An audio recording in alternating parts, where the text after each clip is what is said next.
গতকাল রাজ্যের বিরোধী দলনেতা শুভেন্দু অধিকারী ভারতবর্ষের স্বরাষ্ট্রমন্ত্রী অমিত শাহর সঙ্গে দেখা করেছেন এবং সম্প্রতি পশ্চিমবঙ্গে যে ঘটনাগুলো ঘটেছে, একের পর এক ঘটনা, কোচবিহার থেকে শুরু করে চোপড়া, আড়িয়াদহে, জলপাইগুড়িতে যে ঘটনাগুলো ঘটেছে, নৃশংস নিন্দনীয় ঘটনা, সেই ঘটনার ভিডিও ফুটেজ পেন ড্রাইভে করে তিনি স্বরাষ্ট্রমন্ত্রীর কাছে দিয়ে এসছেন। স্বরাষ্ট্রমন্ত্রীকে বসিয়ে দেখিয়েছেন সেই ভিডিওগুলো, এবং যারা যারা এই ঘটনাগুলোর সঙ্গে জড়িত, তাজমুল ওরফে জেসিবি থেকে শুরু করে জয়ন্ত সিং, তাদের সমস্ত ঠিকুজি কুষ্টি তথ্য প্রমাণ তিনি স্বরাষ্ট্রমন্ত্রীকে দিয়েছেন। এখন স্বরাষ্ট্রমন্ত্রী কি পদক্ষেপ নেবেন সেটা তো সময় বলবে, তার কারণ এর আগে বহুবার এরকম ঘটনা ঘটেছে পশ্চিমবঙ্গে।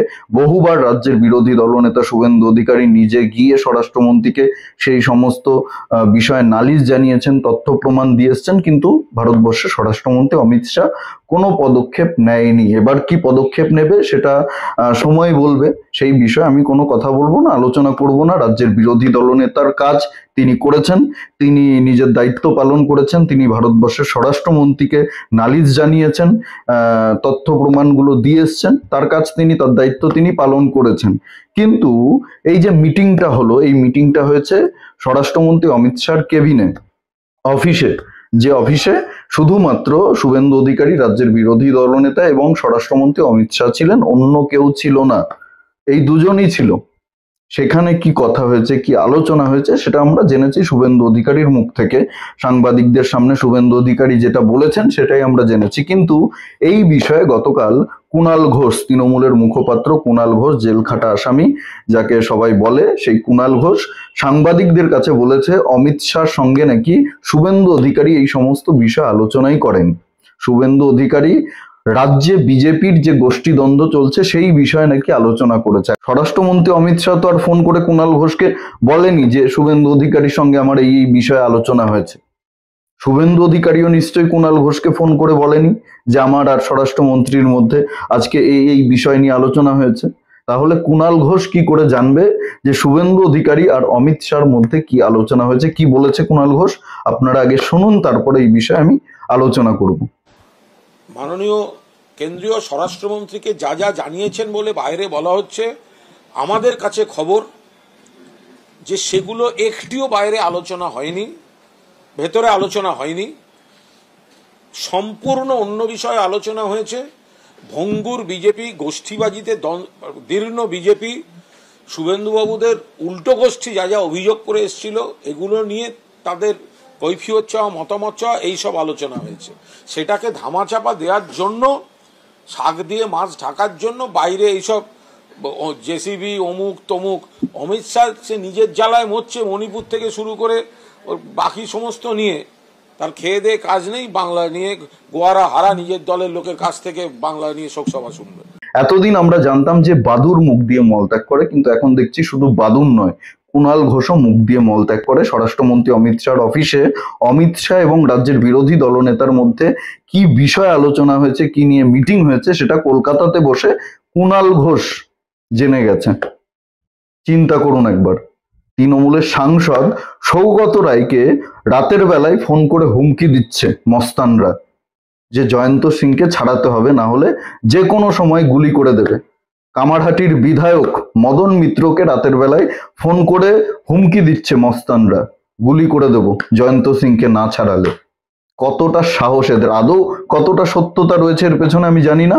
যদি সত্য হয়, যদি সত্যি সত্যি সৌগত রায়কে ফোন করে হুমকি দেওয়া হয়, কামারহাটির বিধায়ক মদন মিত্রকে ফোন করে হুমকি দেওয়া হয়, তাহলে তো এটা খুবই সাংঘাতিক ব্যাপার। একজন বিধায়ক, একজন সাংসদকে, তাও আবার শাসক দলের, বিরোধী দলের নয়, বিজেপির সাংসদ বা বিজেপির বিধায়ক নয়, তৃণমূলের সাংসদ এবং প্রভাবশালী সাংসদ, প্রভাবশালী একজন বিধায়ক, তাদেরকে ফোন করে হুমকি দিচ্ছে গ্যাংস্টাররা রাতের বেলায় যে জয়ন্ত সিংকে ছাড়াতে হবে, না হলে গুলি করে দেব। কোথায় রয়েছে আমাদের রাজ্যের পরিস্থিতি একবার চিন্তা করুন আপনারা। এদিকে আবার রাজ্যের মুখ্যমন্ত্রী মুকেশ আম্বানির ছেলের বিয়ে খেতে যাওয়ার আগে সাংবাদিকদের সামনে দাঁড়িয়ে বলেছেন যে ওটা তো অর্জুন সিং এর এলাকা, আড়িয়াদহ নাকি অর্জুন সিং এর সংসদীয় এলাকাতে পড়ে। ভাবুন একবার, অর্জুন সিং তখন সাংসদ ছিল, কি বলেছেন মুখ্যমন্ত্রী আপনারা শুনুন। আমার ইলেকশন ড্যামেজ করবার জন্য গত 72 ঘন্টা ধরে একতরফা ভাবে একই নিউজ দেখিয়ে গেছেন অথচ সেই সময়টা অর্জুন সিং ওখানকার এমপি ছিলেন। মুখ্যমন্ত্রী এটাই জানেন না যে আরিয়াদহ দমদম লোকসভা কেন্দ্রের অন্তর্গত। তিনি ওটাকে ব্যারাকপুর লোকসভার অন্তর্গত বানিয়ে দিলেন, আর ওখানে দাঁড়িয়ে থাকা ভেড়ার বাচ্চা সাংবাদিকরা, বাংলার চটি চাটা সাংবাদিকরা মুখ্যমন্ত্রীকে পাল্টা প্রশ্ন করলেন না যে ওটা তো সৌগত রায়ের সংসদীয় এলাকাতে পড়ে, ওটা তো অর্জুন সিং এর সংসদীয় এলাকাতে পড়ে না, আর অর্জুন সিং এখন সাংসদ নেই। ব্যারাকপুর অর্জুন সিং এর সংসদীয় এলাকা, আরিয়াদহ ব্যারাকপুর লোকসভার অন্তর্গত না, দমদম লোকসভার অন্তর্গত। যেই লোকসভার সাংসদ হচ্ছে সৌগত রায়, আর ওই বিধানসভার বিধায়ক হচ্ছে মদন মিত্র। এই প্রশ্নটা যারা সাংবাদিক ছিলেন সেখানে উপস্থিত, চটি চাটা সাংবাদিক, দালাল মিডিয়া, বাংলার দালাল মিডিয়া, তারা কেউ পাল্টা মুখ্যমন্ত্রীকে প্রশ্ন করলেন না। ভাবুন একবার, দিনের পর দিন কিভাবে মিথ্যে কথা বলে যাচ্ছেন, প্রকাশ্যে মিথ্যে কথা বলে যাচ্ছেন। হয়তো তিনি জানেন না যে ওটা দমদম লোকসভার অন্তর্গত আরিয়াদহটা, না হয় তিনি জেনে বুঝে মিথ্যে কথা বলেছেন। যদি না জেনে থাকেন মুখ্যমন্ত্রী হয়ে, তাহলে সেটা আরো ভয়ঙ্কর ব্যাপার। আর যদি জেনে বুঝে মিথ্যে কথা বলে থাকে, তাহলে তো আর কিছু বলার নেই। তিনি মিথ্যে কথা বলে অভ্যস্ত, সবসময় মিথ্যে কথা বলেন, এটা বাংলার মোটামুটি সবাই জানেন। আসলে বিষয়টা হচ্ছে, এই মারধরের ভিডিওগুলো যদি ভাইরাল না হতো, সামনে না আসতো, তাহলে আজকে এই তাজমুল ওরফে জেসিবি বলুন, জয়ন্ত বলুন, এরা কেউ গ্রেপ্তার হতো না। এরা তো তৃণমূলেরই সম্পদ, তৃণমূলের হয়ে রিগিং করে, বুথ দখল করে, ছাপ্পা করে, মানুষকে ভয় দেখায়, তোলাবাজি করে, এরাই তো তৃণমূলের আসল সম্পদ। আজকে এই ভিডিওগুলো সামনে এসছে বলে তৃণমূলের নেতারা নিজেদের ঝেড়ে ফেলার চেষ্টা করছেন। কিন্তু এতদিন এই নেতাদের সঙ্গেই একই মঞ্চে এই জয়ন্ত সিংকে দেখা গেছে। মদন মিত্রের ছেলে সমাজ সংস্কারক বলে প্রশংসা করেছিল, সেই ভিডিও গোটা রাজ্যের মানুষ দেখেছে।